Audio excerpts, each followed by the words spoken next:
Portal dos Anjos e das Estrelas da Luz. BID 12 de maio de 2012. Aos 3 Dimensions. Bem, BID está com vocês para trocar entre nós. Eu os saúdo e eu lhes agradeço por sua presença, suas questões. Podemos começar. Questão. Você disse há alguns dias, refute esse eu, essa pessoa que você crescer. Sem falsa humildade, sem falsa simplicidade. Poderia desenvolver? Bem, é muito simples. O eu também, o mim, se você preferir, tem, frequentemente, tendência a minimizar-se, é o que eu chamo de falsa humildade. Porque não é minimizando o mim que você vai encontrar o si e ainda menos o absoluto. Existe de fato uma propensão no humano encarnado de querer jogar o jogo da humildade e, para isso, ele vai apagar-se em suas relações, ele vai dar a aparência de ser simples. Seu ego será posto por trás dele. Mas é o próprio ego que se põe atrás dele. Não há qualquer possibilidade de passar do ego ao absoluto, eventualmente ao si. Portanto, quer o ego seja, como vocês dizem, positivo ou negativo, nada muda no problema. É sempre do ego. Assim, quando você brinca de apagar-se, o que é que se apaga se não é o ego? Sempre ele. Eu o chamo assim a falsa simplicidade e a falsa humildade, daquele que vai apresentar-se de certo modo, ele não põe o ego à frente, mas é sempre o ego.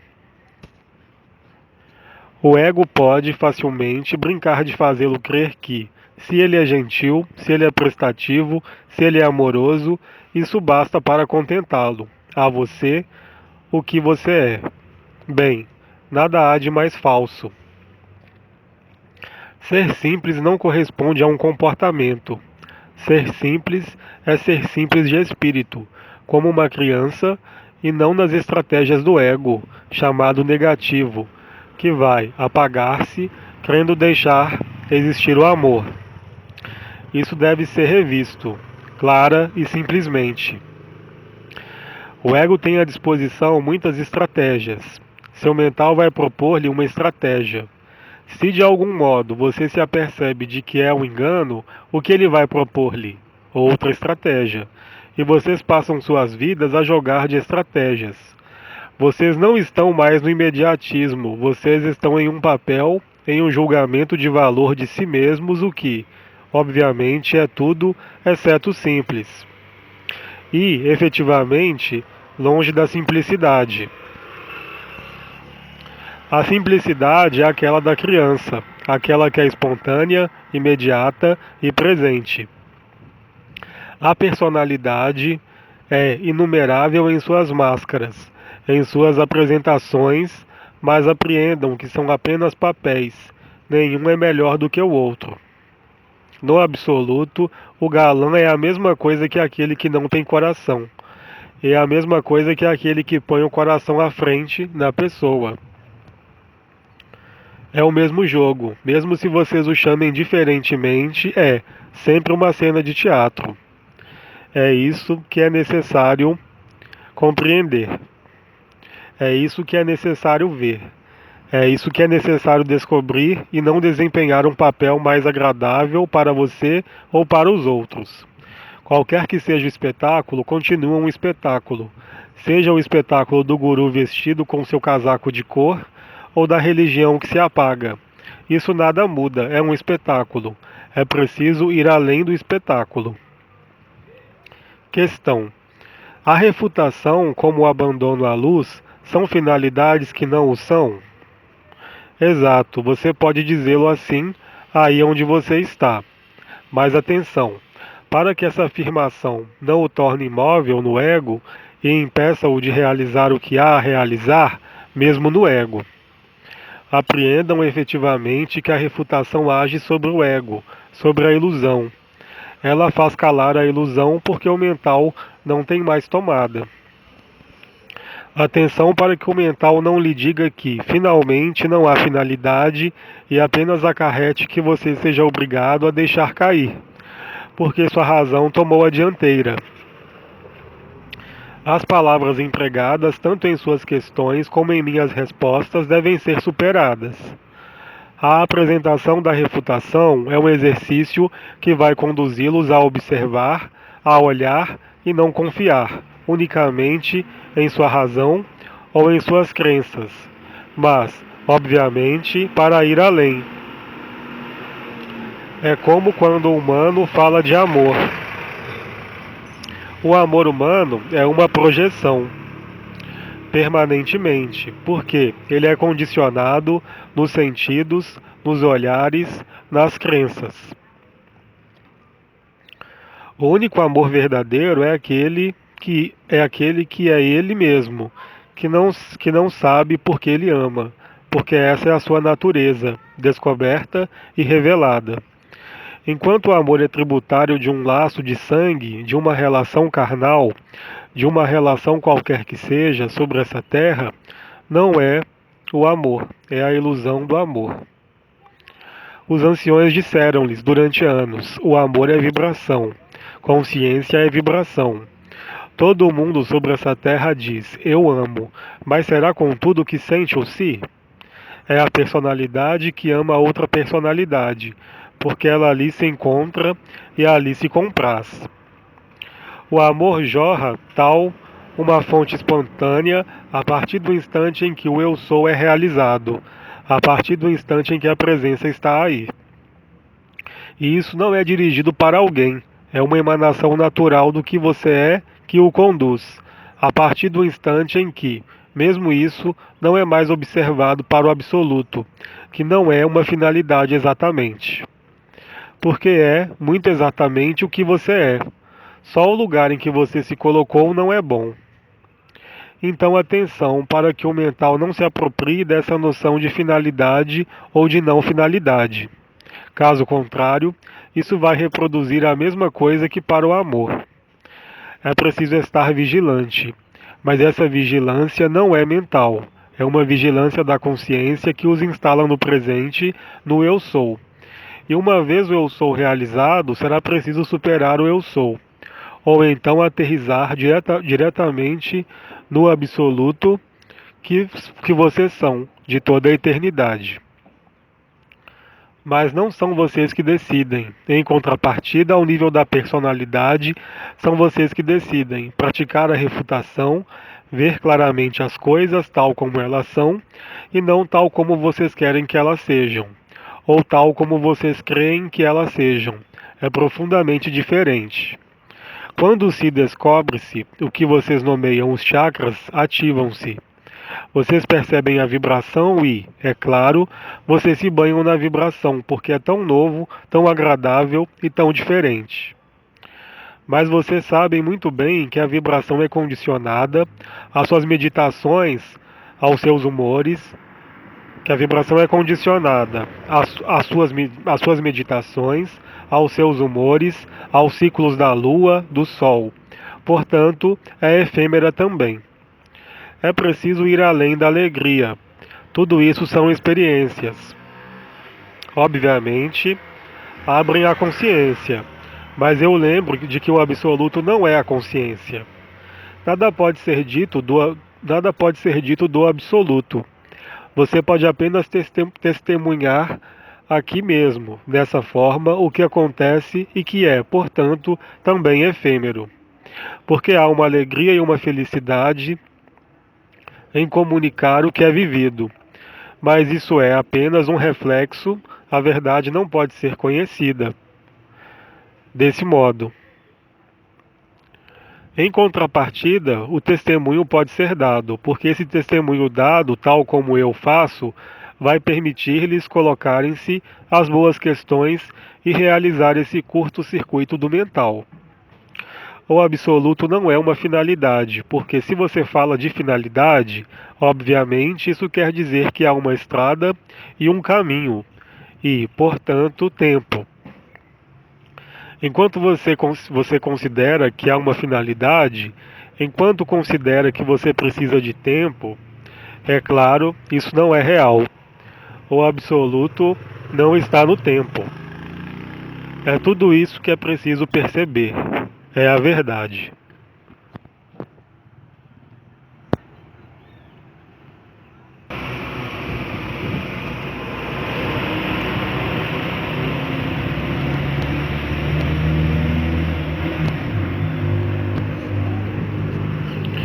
O mental tem horror que se diga a ele que nada existe do que ele propõe. É a pior das soluções para ele. Lembrem-se, a meditação põe o mental em repouso. Ela lhes dá a ver os pensamentos. Mas quem é capaz de parar os pensamentos? Só aquele que é absoluto. Senão os pensamentos continuam aí. Eles estão à espreita, prontos a surgir. Assim que vocês tenham uma contrariedade, assim que vocês ouçam ruídos, assim que os toquem, assim que as leis da encarnação peguem-nos no corpo ou no mental. O absoluto não se importa com tudo isso. Ele não está nem dentro nem fora. Ele está por toda parte. Questão: a refutação deve ser permanente, ativa ao longo do dia para qualquer pensamento que se apresente? O objetivo da refutação não é de ser permanente, é de pôr em distância, no observador, no testemunho. Quando esse corpo come, você não é esse corpo, é um veículo que você nutre. O problema da consciência humana, pouco importam as razões, é que ela é persuadida de que não pode sair desse corpo, de que ela, de que ela ali está presa, mesmo se não goste. É como se você me dissesse que dirige seu automóvel e que, à noite, você não pode dele sair quando vai deitar-se. Você se tornou o automóvel. A refutação não é o desaparecimento. O corpo continuará ali, enquanto ele está vivo. Quando ele morrer, você continuará vivo. Antes que o corpo aparecesse, você estava vivo, mas você não tem a lembrança disso. Quem era você? A refutação vai conduzi-lo a perceber o que você é, e não mais o que você crê. Não vale a pena dizer, por exemplo, quando você come feijões e os feijões penetram seu corpo, que o feijão é uma ilusão. Por quê? Para o corpo ele é uma verdade. É o feijão que permite a ele existir. Mas você não é o que existe. A refutação deve sair, eu diria, como um mecanismo salutar e espontâneo. Não no fato de comer feijões, mas, por exemplo, afirmar que você não é o automóvel. Portanto, isso concerne as coisas de qualquer forma em que há um princípio de identificação, seja esse corpo ou a esse mental. Isso concerne efetivamente mais aos pensamentos, aos mecanismos habituais. Lembrem-se de que é a sua consciência que perdeu sua unidade, que perdeu o absoluto em seu não desaparecimento e que dá presença e peso a esse mundo. Mas, contudo, nos componentes desse mundo, alguns são multidimensionais. Vocês não. Os anciões, as estrelas, disseram-lhes que vocês não estão presos. Mas não confundam o desprendimento com a negação.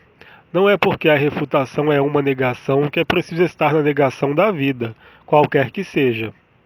Caso contrário, o ego vai apropriar-se disso.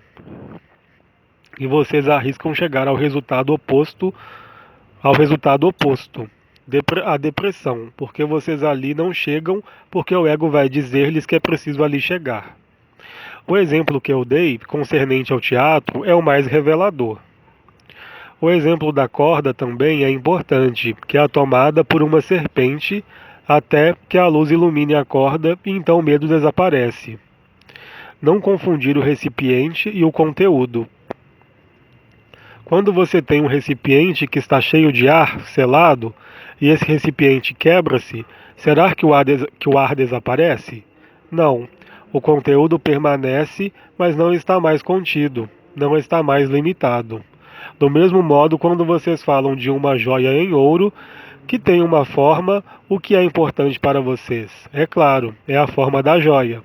O que é importante, se pode dizê-lo, para o absoluto, é a percepção, para você, de que o ouro continua ali.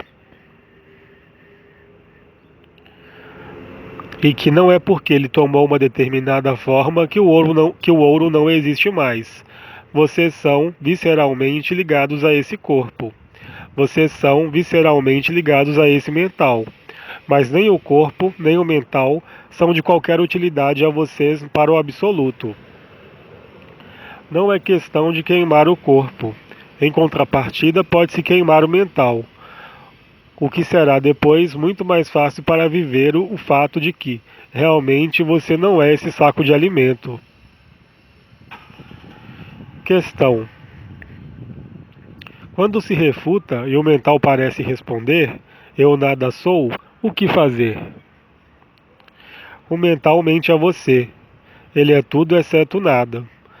Mas ele quer fazê-lo crer que ele nada é, para que você se desvie dele. É o princípio também da falsa humildade, como precedente ou da falsa simplicidade. O que é nada, em definitivo, é todo o complexo efêmero contido no saco de alimento. E o próprio saco de alimento também. É mudar o ponto de vista que é necessário. A refutação é o meio de mudar de ponto de vista inteiramente. Não é negando o corpo ou matando-o que você será absoluto. O absoluto contém o corpo, mas ele sabe que é ilusão. O absoluto não pode estar fora do que quer que seja. Simplesmente existem, tanto no mental como no corpo, elementos que impedem de ver o absoluto. E, portanto, se você desloca seu ponto de vista, como no exemplo do teatro, tudo ficará bem. A refutação, como eu disse, deve preenchê-los de paz. Ela deve preencher de alegria esse saco de alimento. E a um dado momento, tudo vai desaparecer. Parecer-lhes-á ser uma consciência liberada completamente. E se você abandona essa própria consciência, então o absoluto é dado a ver e a viver, não antes. Enquanto vocês dão, vocês mesmos, o mínimo peso, enquanto atribuem a mínima consciência a esse saco, ao que vocês creem ser, vocês não mudaram de ponto de vista. Estão ainda atuando na cena ou sendo o observador da cena. Vocês creem que exista ainda um teatro. Mudem de ponto de vista. Aceitem não mais ser apreendido e confinado pelo espetáculo, pela poltrona, pelo próprio teatro. E vocês verão a verdade. É muito simples. A simplicidade está aí. Questão: o que é o não ser? Mas o não ser é o quê? Será que eu posso falar-lhe do absoluto? É o primeiro princípio que eu enunciei. Nada pode ser dito sobre o não ser. Nada pode ser dito sobre o absoluto. Você pode apenas dar testemunho quando você ali está, onde nada há a ser. Enquanto você procura compreender, ele se afasta. Você não pode compreender o que você é. Abandone essa ideia estúpida, isso o afasta do que você é. É preciso banir a palavra compreensão. Isso quer dizer tomar, pegar com. Mas você não pode tomá-lo, você mesmo. Você olha para onde não há necessidade e deixa sua cabeça olhar alhures. Você não pode ver-se em um espelho. Você pode apenas imaginar-se em um esquema corporal que você chama um saco de alimento, com sua própria história, com esse corpo. Mas, sinceramente, será que você pode ver-se sem espelho? É impossível. Você não pode ver o que você é. O ponto de vista não é bom. Portanto, querer domar o não ser, explicando o não ser, nada quer dizer. É impossível, uma vez que, por definição, compreender é fazer jogar a consciência, seja no si ou no eu. Mas o absoluto é a consciente. Ele nada pode apreender, uma vez que é tudo. Ele é imutável, ele sempre esteve aí. Você se move todo o tempo. Enquanto você crer conhecer algo, você é ignorante. Aceite nada conhecer, aceite nada compreender. Aliás, isso lhes foi chamado por uma das estrelas o caminho da infância. Será que a criança preocupa-se em explicar por que o sol levanta-se? E se ele se levanta a oeste ou a lures? Ela tem necessidade de saber o que sabem os adultos? Sair da infância não é tornar-se um adulto, é tornar-se um retardado, em todos os sentidos do termo. Compreender é adequado a esse mundo e serve-lhes para evoluir nesse mundo. Mas evoluir nesse mundo é, já, não estar no absoluto. É isso que é necessário compreender sem compreender. E isso não é uma compreensão. Isso não pode, tampouco, ser uma experiência como para o si. É um estado, além de todo estado, é o final de que nada pode ser dito. Você pode apenas dar testemunho de seus efeitos, mas não pode dar testemunho do que não é consciente no há consciente. E, aliás, nenhum ego divertir-se-á a falar do absoluto porque, para ele, isso nada quereria dizer. Nenhum ego pode testemunhar do absoluto que ele não é. Ele pode testemunhar do si. Ele pode escrever milhares de livros sobre o si, sobre a realização, sobre o despertar, mas o despertar e a realização não o farão jamais sair do teatro. No máximo, isso fornecerá elementos de gratificação nesse mundo, e experiências de alegria, experiências de paz. O absoluto não é nem a alegria e nem a paz. Ele não é concernido por isso. Portanto, eu nada posso dizer-lhe sobre o não ser. Questão: por que esse mundo ilusório no qual nós vivemos parece que existe para nós? Porque você existe dentro. Você projetou sua consciência a algo que foi projetado. É um sonho ou um pesadelo. Isso quer dizer que, se você vê assim, é que você é parte totalmente inserido na ilusão. Será que alguém que morreu pode preocupar-se ou dar peso ao que ele tinha antes? Será que ele pode levar sua casa, sua mulher, seus filhos, seu dinheiro? Responda objetivamente a essa questão. Bem, é o mesmo princípio entre o absoluto e o si. Quando você dorme, o mundo não existe. Você não está consciente do mundo, não está consciente de seus filhos, de sua mulher. Você dorme. Você se coloca a questão naquele momento? Deveria. Se você surra esse saco de alimento, ele dói, ele sofre.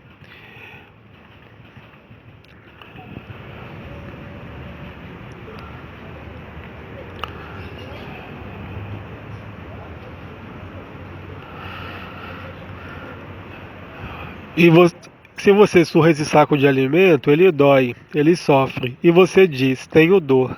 O que isso quer dizer? Que você existe nesse corpo, ele toma sua consciência. Sua consciência exprime-se e imprime-se dentro. Você pode ver-se? Você pode ver suas mãos, seus pés, mas você pode ver-se fora a ponta de seu nariz, sem espelho? Você pode ver através de si sem espelho, sem virar-se? Há, portanto, uma polaridade, um eixo se prefere. Tudo isso não existe, é um sonho. E quando você sonha, sabe muito bem que o sonho é mais real do que o real, em alguns casos. Mas o real desse mundo não é a verdade. O real é o que é imutável, sem movimento, ao centro, o que sustenta todo o resto. Coloque-se a questão para resolver o enigma, para além do que acontece durante suas noites. Qual é a finalidade nesse mundo? Qual é a finalidade como saco de alimento e consciência ligada a esse saco? Será que você pode dizer-me, você também, quem você era antes? Você tem disso a lembrança, a memória, a vivência? Isso não é possível. E aí, isso lhe parece sólido? Não, é construído sobre o vento. Mas eu acrescentarei, cabe a você ver. Se você pensa que o que você vive é real, porque há sofrimento ou porque há alegria, então não se interesse pelo absoluto, contente-se com o si. A maior parte dos humanos que buscam o si procuram apenas uma melhoria de suas condições na personalidade, um melhor estar, um bem-estar, enquanto o absoluto é o não ser. O bem-estar e o melhor estar nada tem a ver com o não ser. Assim como isso nada tem a ver com o mal-estar, com qualquer que seja o qualitativo do ser. O que quer que você experimente nos momentos de satisfação, de prazer, de desprazer, de sofrimento, isso lhe parece real, porque ali atribuiu um peso, porque há regras, limites, quadros tributários desse mundo, exclusivamente nesse mundo. Será que quando você está morto, você paga seus impostos? Será que você levanta pela manhã? Será que você se deita à noite? Será que você come? O que desaparece, o que permanece?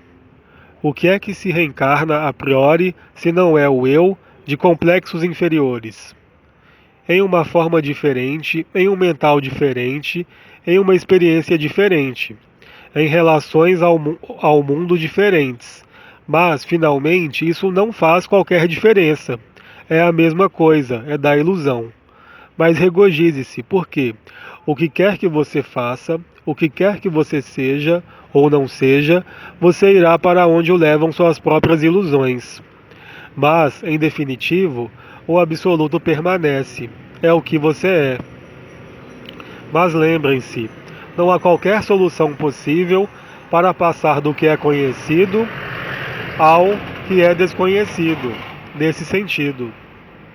Questão: será que podemos ver a vida que temos como uma grande farsa? Bem, eu responderei que isso depende de com que ela é recheada.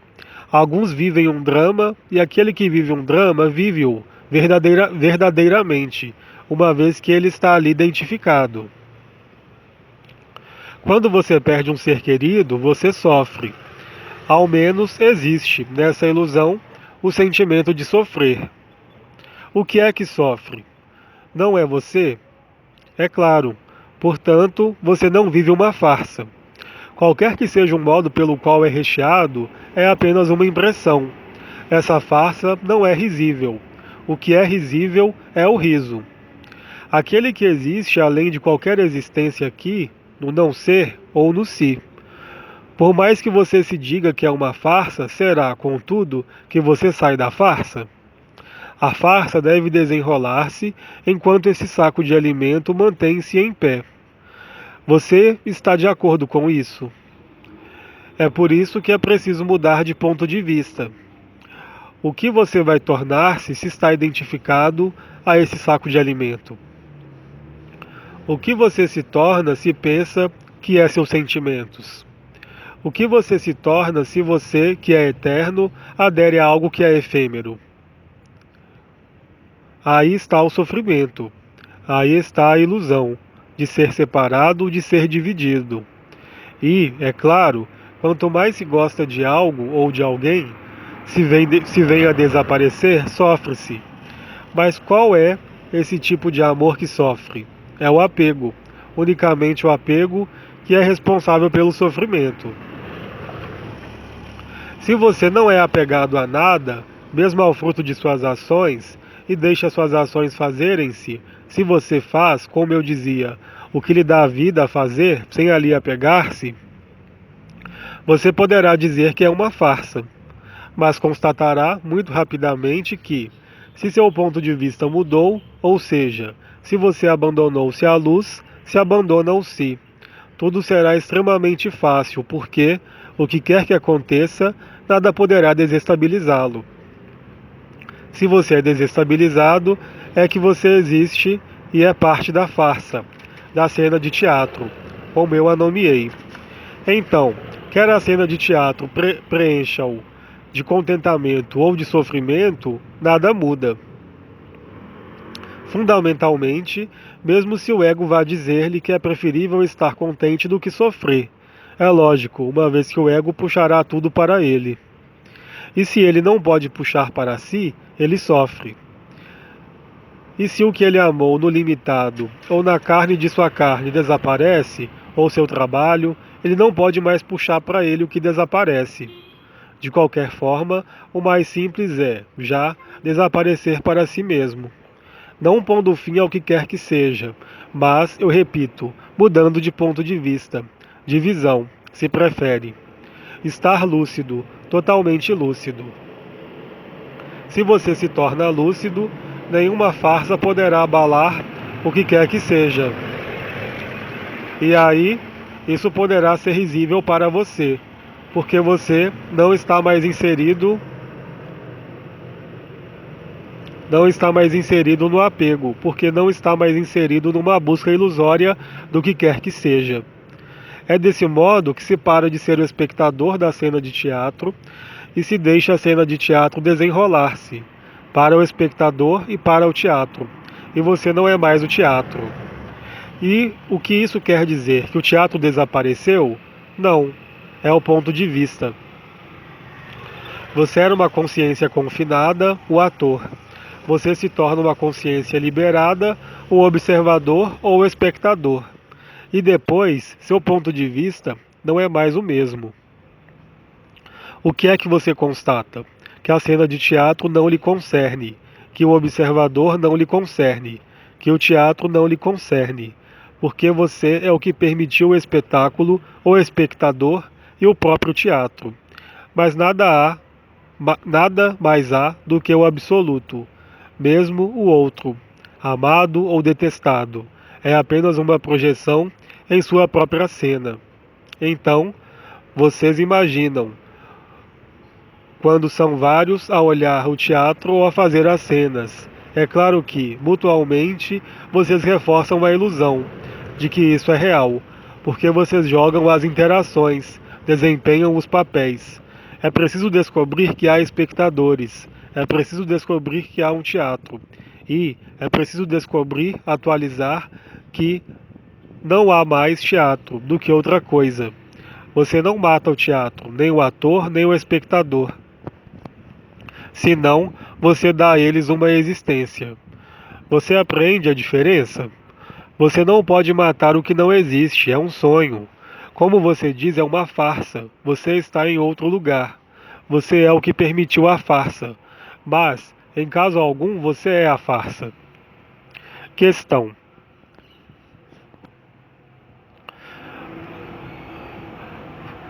foi questão da etapa final do si que seria a presença. Quem seria a presença? O que é em relação a essa imagem de cena de teatro? A presença seria aquele que tomou consciência do ator, do espectador, da poltrona e do teatro, mas ele ainda não saiu do teatro. Portanto, ele não pode ser visto, ele não pode ver que o teatro não existe. Apreenda efetivamente quando eu digo ver, é bem além do ver. Questão: você me disse para colocar-me na eternidade e na verdade, mas eu constato que há descuidos, hábitos que impedem de viver isso. Isso é falso. Você não é seus hábitos, você se lava todas as manhãs. Você come todos os meio-dias. Você vê as mesmas pessoas, geralmente, toda a sua vida. São hábitos. É seu ponto de vista que não funciona. Você se coloca no hábito. Nada há que possa impedir, bloquear, fixar o que você é e o que você não é. Nenhum hábito, qualquer que seja, é um pretexto válido. É a personalidade que crê nisso e que lhe sugere que são os hábitos que o impedem de ser o que você não é. É falso. Isso deve ser recusado. Um hábito não será jamais eterno, mesmo se ele se reproduz. O hábito cria um vício para a personalidade, mas, em caso algum, obstrui o absoluto. O que você diz ilustra o que vocês dizem, muitos de vocês. Vocês querem trabalhar na personalidade. Vocês querem trabalhar no que vocês conhecem. Não há que trabalhar no que conhecem. Há apenas que vê-lo pelo que ele é. Há apenas que se dar conta, não compreender.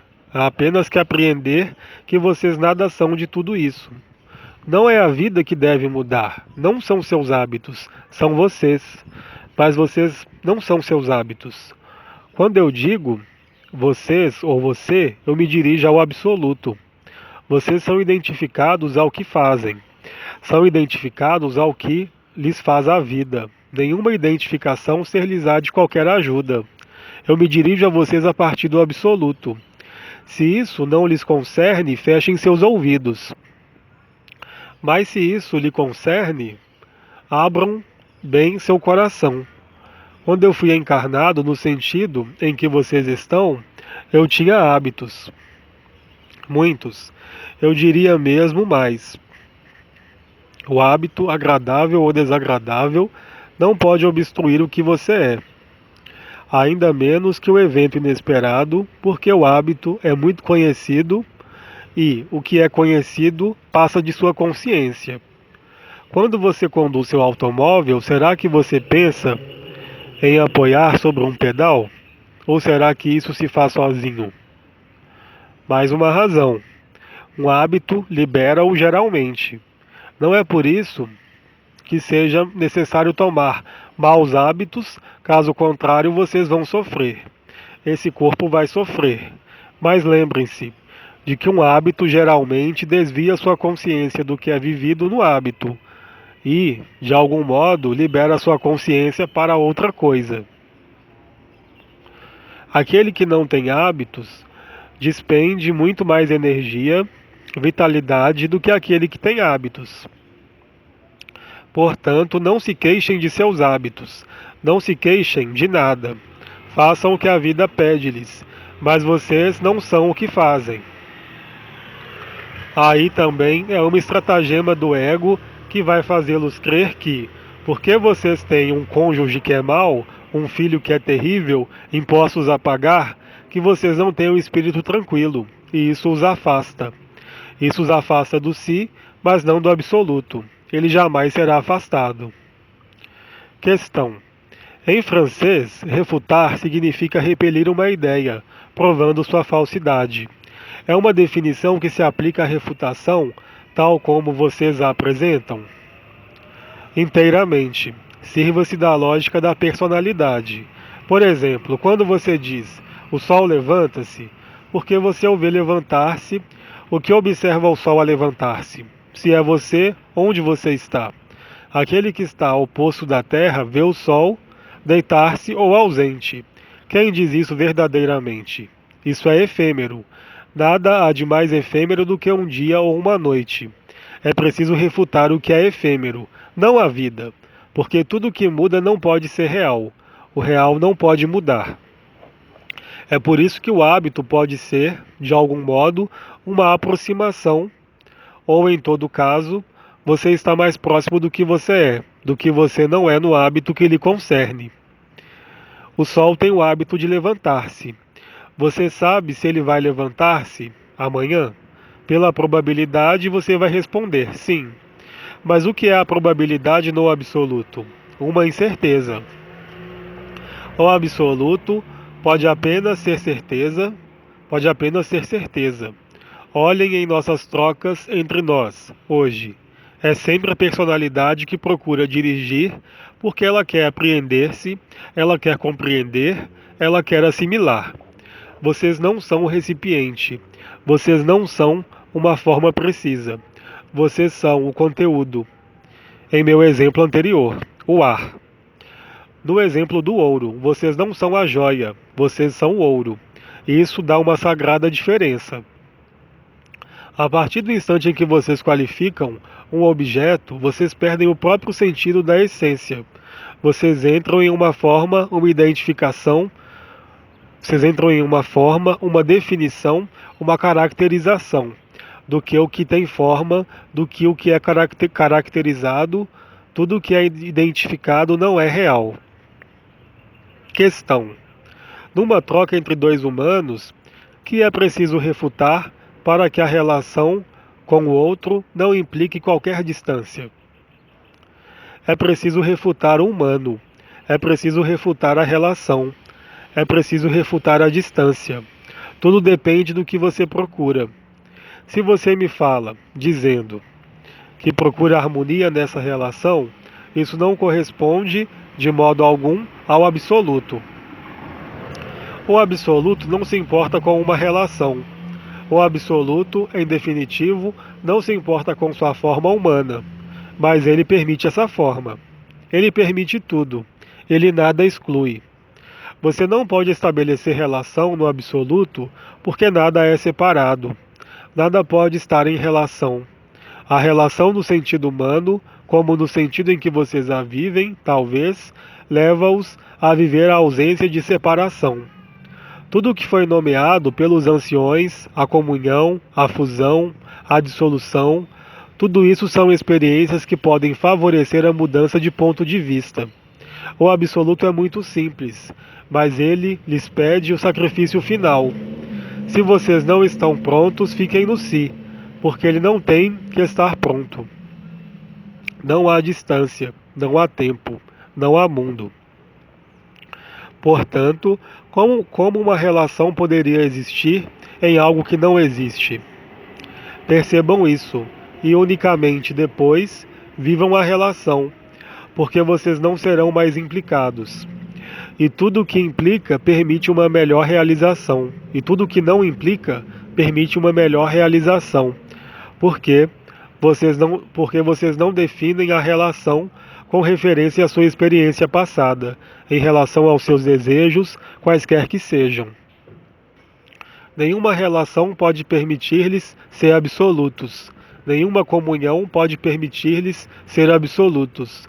Melhorar isso ou aquilo, favorecer isso ou aquilo, não concerne ao absoluto.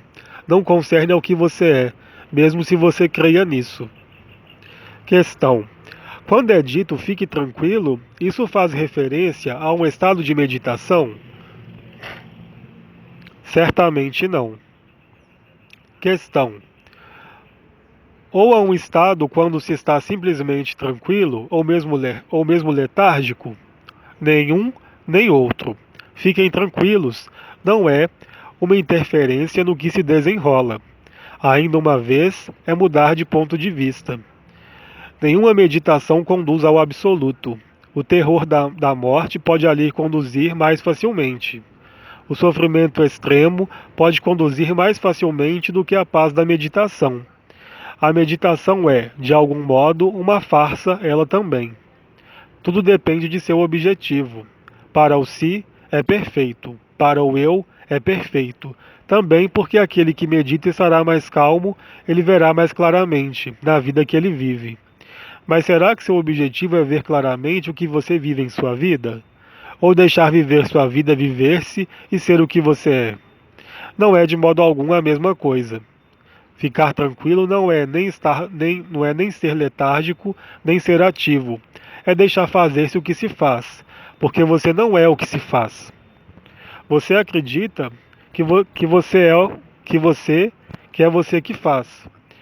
Você acredita que é você que decide divorciar-se, casar-se ou fazer não importa qual ação. Mas você nada é de tudo isso.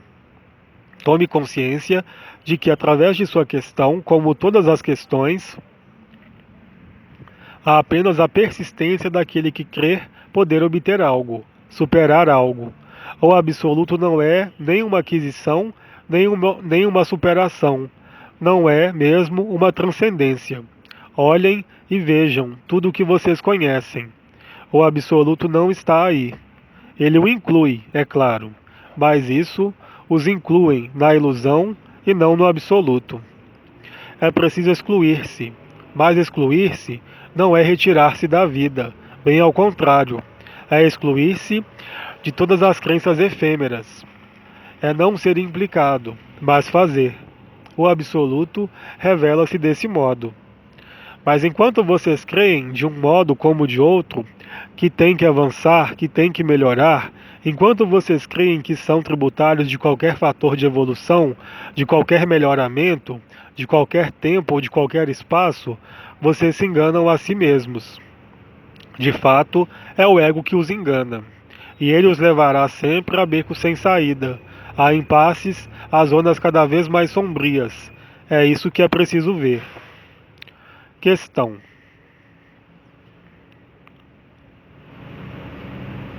o acolhimento, a aquiescência, manifestam o absoluto? O que é que você quer acolher? A que você quer aquecer? Você pode acolher a luz, você pode acolher o Cristo, você pode acolher seu marido ou sua mulher, mas você não pode acolher o absoluto. Você não pode acolher o que você é. Você não pode aquecer ao que você é, uma vez que isso é. No sentido de uma questão, há sempre a noção de possuir. Não se possui o absoluto, não se vai para ele, não se descobre-o. Ele se descobre a partir do instante em que você expulsou todo o resto. Já que o fato de pensar que você pode acolher o absoluto considera que você é um recipiente. Você não é um recipiente, você é absoluto. Portanto, como você pode aquecer ou acolher o que você já é? Questão: se convém refutar o medo, deve-se refutar todas as emoções? O que é uma emoção? Isso passa. Tudo o que passa, passará. Isso não é o absoluto. Sobretudo a emoção, porque a emoção tende a identificá-los ao que vocês vivem. Quando vocês vivem, eu estou em cólera ou estou triste, é claro que há uma identificação. Mas aí também vocês não podem dizer que não experimentam uma emoção que se manifesta. É o tempo que você a refuta, a emoção já terá passado. Uma emoção não pode durar, mesmo se há um fundo de cólera, mesmo se há um fundo de tristeza, mas naquele momento não é mais a tristeza a emoção. Você não é mais sua alegria do que seus medos, seus prazeres do que seus medos. Olhe passarem as emoções. Elas não são você. Elas obedecem apenas ao que já foi construído. É uma reação a algo. Você não é nem a ação, nem a reação, nem o fazer. Ficar tranquilo é, também, isso. Não é deitar-se e esperar o fim de algo. Eu volto nisso a mesma coisa. É o ponto de vista que muda. Onde vocês estão? O que vocês olham? O que vocês fazem? Quem é que olha? Quem é que faz? Questão: a refutação e a crucificação são a mesma coisa? A crucificação dá dor. A refutação não dá dor. A crucificação implica a morte e a ressurreição. A refutação faz morrer apenas o que é ilusório, nas crenças, mas não faz desaparecer o saco de alimento, até prova em contrário. Não acrescente pregos ao que é doloroso, este corpo. No plano simbólico ou histórico, a crucificação é sobrevida para o Cristo, de uma ressurreição em um corpo diferente, em um corpo de glória. O absoluto não é isso. O absoluto não se preocupa com corpo algum, mesmo corpo de glória. Isso não concerne a ele.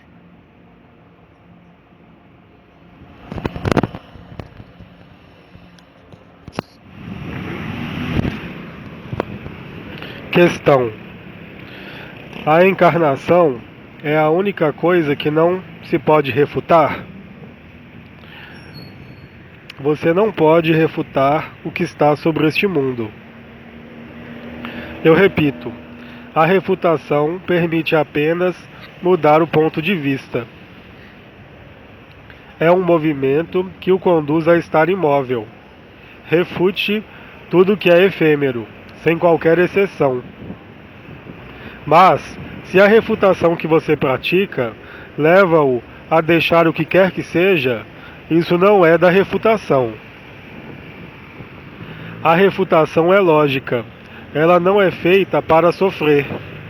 Ela não é feita para outra coisa que não tirá-los das ilusões, dos apegos. Não é porque você refuta a encarnação que ela vai desaparecer. Ela desaparecerá efetivamente sozinha, sem que você se ocupe dela. Não se coloque em questões sobre o modo de refutar. O objetivo da refutação é um jogo que deixa lugar livre para o que você é, ao eu sou, também e ao não ser em seguida, se você está de acordo com isso, para refutar o si. Nada há de obrigatório, não é um objetivo, mas a vivência prova que, se vocês encontram um ser liberado, ele não pode mostrar-lhes o absoluto, ele não pode liberá-los. Mas o que ele lhes diz, suas questões e as respostas, facilitam o que vocês são, facilitam o não ser. Eu não me dirijo a todos aqueles que me leem ou que me escutam. Poucos de vocês podem escutar-me e ouvir-me, porque muito se tem em seu ego. Muito se tem em sua realização, em seu despertar. Enquanto vocês têm o que quer que seja, vocês não são absoluto. O absoluto nada tem, ele sustenta. Mas não são vocês que sustentam. O absoluto sustenta absolutamente tudo. Sustentar não é ter, justamente, é estar abaixo, inaparente, invisível ao que tem. É, efetivamente, além da causa. Eu diria que é o que sustenta a causa, para além da aparência, para além da lógica, para além da explicação ou da compreensão. Nesse mundo, vocês podem apenas analisar o que é esse mundo, seja pela ciência, pelos sentidos, pela experiência. Lembrem-se, o absoluto não é uma experiência. Não é tampouco um estado, uma vez que é um não estado.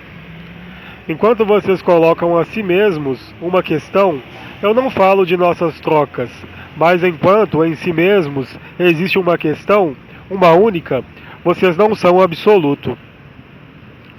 O absoluto não está nem na questão nem na resposta, aquela que vocês colocam a si mesmos ou as respostas que aportam a si mesmos. Aí também é um ponto de vista que está fora desse mundo, fora de causalidade.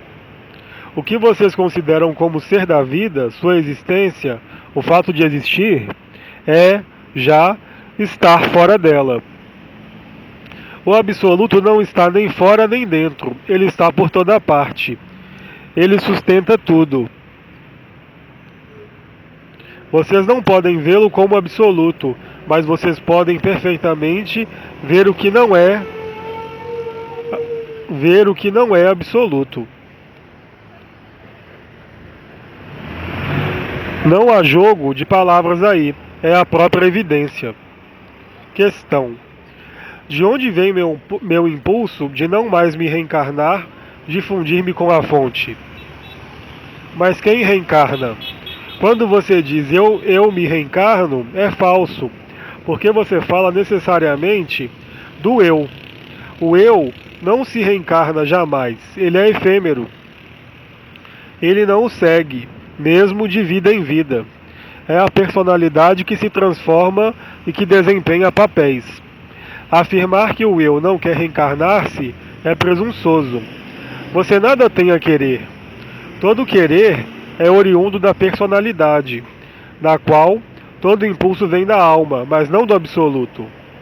O absoluto não tem impulso.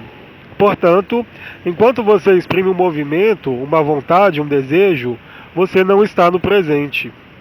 Se você se instala no presente e na presença, não pode ali haver desejo.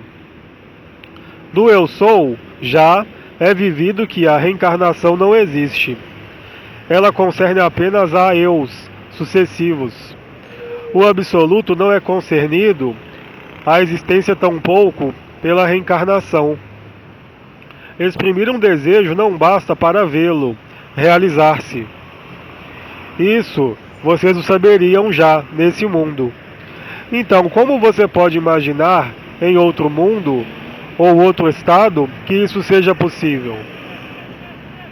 Será que você pensa que vai levar seu desejo ou seu impulso quando o corpo tiver desaparecido? É falso. Você nada leva. Você leva apenas arrependimentos que não serão jamais preenchidos. É preciso expulsar o desejo, ficar tranquilo aí também, porque tudo o que você deseja é necessariamente considerado e vivido como exterior a você, e, portanto, como uma busca, como uma procura. E, além disso, que você reporta algo que você não conhece. Portanto, você projeta já no desconhecido seu conhecido. Isso não pode funcionar assim. É impossível. Eu diria mesmo que é o inverso. Abandone o conhecido e o desconhecido estará aí. Nada há a querer, porque o que é ligado ao próprio princípio da projeção, porque é considerado como faltando no eu, como no si. A falta não concerne ao absoluto, o desejo ainda menos. Continuemos. Não considerem que vocês dizem tolices, porque o fato de dizê-lo suprime-as. Questão. Quando você abordou o acolhimento e a aquiescência, senti arrepios na nuca, nas costas e na bacia. O que é? É o duplo. Renuncie a si mesmo e verá. As questões e as respostas não são questões e respostas.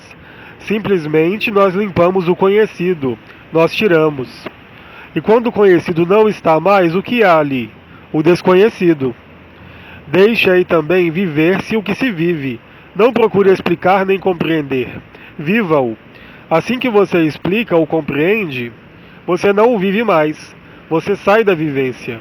É preciso sair da vivência, mas não pela explicação, não pela compreensão, pelo deixar fazer. Você não é o concernido. Só o si é concernido, não o absoluto. Questão. Quando Cristo disse, eu sou o caminho, a verdade e a vida, isso significava dizer, eu sou o absoluto? Não. Eu sou o caminho, a verdade e a vida pode conduzi-lo ao absoluto, sem ali conduzi-lo. Eu e o Pai somos um é o absoluto. Ele e o duplo é absoluto. A fonte é absoluta e está incluída no absoluto, mas a fonte não é o absoluto. Enquanto há um caminho qualquer que seja, vocês subentendem um caminho, uma melhoria. Isso conduz ao si, mas certamente não ao absoluto. A verdade sim, como eu e o Pai somos um, a vida sim, mas a vida eterna, aquela que não conhece a morte, não essa vida. Ele quereria mostrar-lhes que nada pode pôr fim à verdade e à vida. E sobretudo não à morte, senão não é a verdade, não é a vida. O Cristo é um molde, um modelo, não que seja preciso seguir, mas que é preciso integrar. Não é a mesma coisa. É uma consciência que pode fazer dizer, eu e o Pai somos um, absoluto. O Cristo apresentou-lhes um modelo ou um molde ideal para esse mundo. Ele havia dito, vocês não podem seguir um molde ou um ideal. Vocês o encarnam ou não. O absoluto não é modelo algum. Ele é bem além de tudo isso. Questão. Um ouvido que zumbe, ao ouvi-los, tem um significado específico? Sim, mas viva-o. Não vou fazê-lo sair do zumbido dizendo-lhe por quê. Absorva. Se eu lhe explico, você sai. Se eu não lhe explico, você vive a vida. Um dos anciões falou-lhes do som, para além de todo som, que é o testemunho, ou o tradutor do absoluto. Eu não diria mais, viva o som, não observe o som, supere-o de algum modo. Aí também, como há pouco, supere o que acontece em suas costas. Lembre-se de que, lembre-se de que, assim que vocês querem uma explicação sobre o conhecido, qualquer que seja, é o ego que se exprime. Mesmo se não tem necessidade de explicação, ele é. É como se o eu sou perguntasse por que ele era e por que ele é. Apreendam efetivamente. Quem faz a pergunta? Quem tem necessidade de explicações sobre o que é vivido mais do que vivê-lo? Se você se funde no som, você se transforma o som. Não há mais distância. Mas se você se coloca uma questão sobre o som, sobre o sentido do som, você se afasta. Questão. Guema Galgani esclareceu ultimamente: ousem nada ser, ousem ser tudo. O que supõe ousem? É o mesmo princípio que para o absoluto. Se eu lhes digo, ouse ser o que você é, o absoluto, obviamente é ousar. Ousar é superar-se, transcender-se a si mesmo, superar o eu, superar o si, para aceder a outra coisa, sabendo que esse acesso não é uma passagem propriamente dita, que a porta é imaginária. É o eu que construiu a porta. É o si que construiu a porta. Se você ousar nada ser, é a refutação. Então, você ousa ser tudo, é o absoluto. Ousar nada ser é ousar ser tudo. O ponto de vista simplesmente mudou. Ousar não é um esforço. Ousar não é um trabalho. Ousar é uma superação e uma transcendência que o faz superar a superação e a transcendência. Enquanto você não ousa qualquer que seja o qualitativo que se ponha por trás, o que isso quer dizer? Que o medo impede de ousar. Ousar é ser liberado do medo. É não mais ser retido por nada, nem nada projetar. É a vida e a verdade. Questão. Ter consciência do medo, do nada, basta para superá-lo?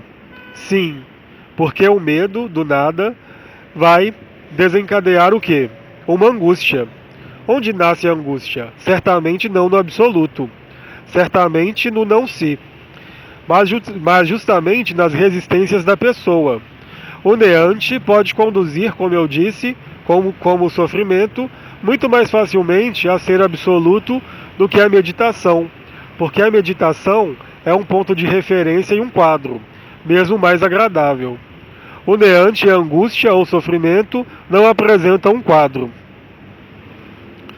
Por quê? Onde vai parar o neante? Onde vai parar a angústia? Onde vai parar o sofrimento? Quando isso lhes acontece, vocês não sabem, uma vez que são angústias intoleráveis, sofrimentos intoleráveis. Não há limite. E tudo que é sem limite os faz sair do conhecido.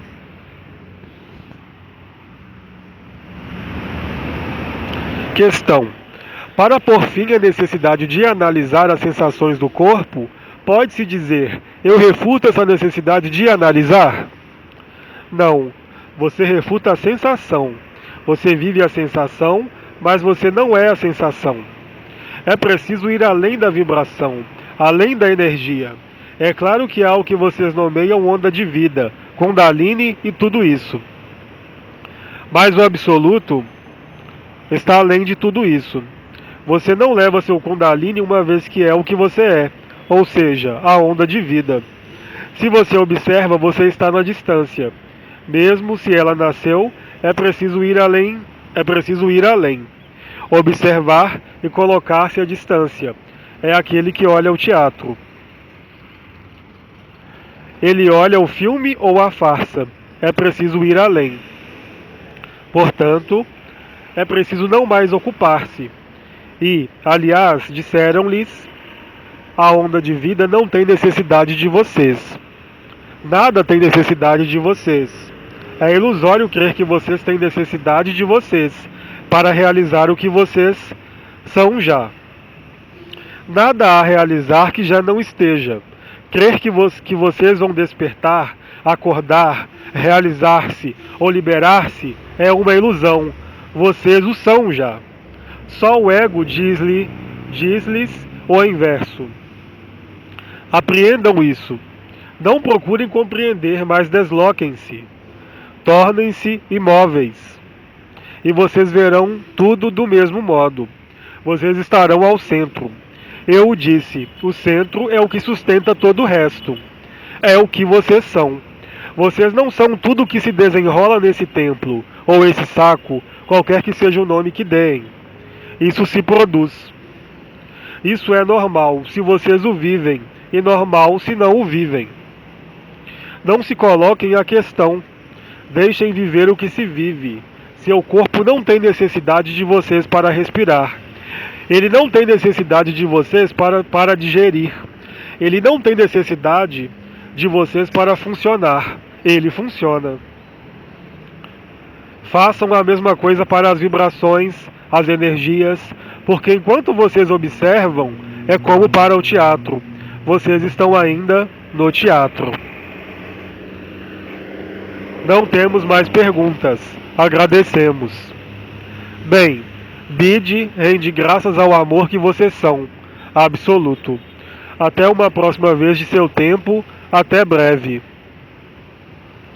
Mensagem de Bide no site francês austrasdimensions.com, 12 de maio de 2012.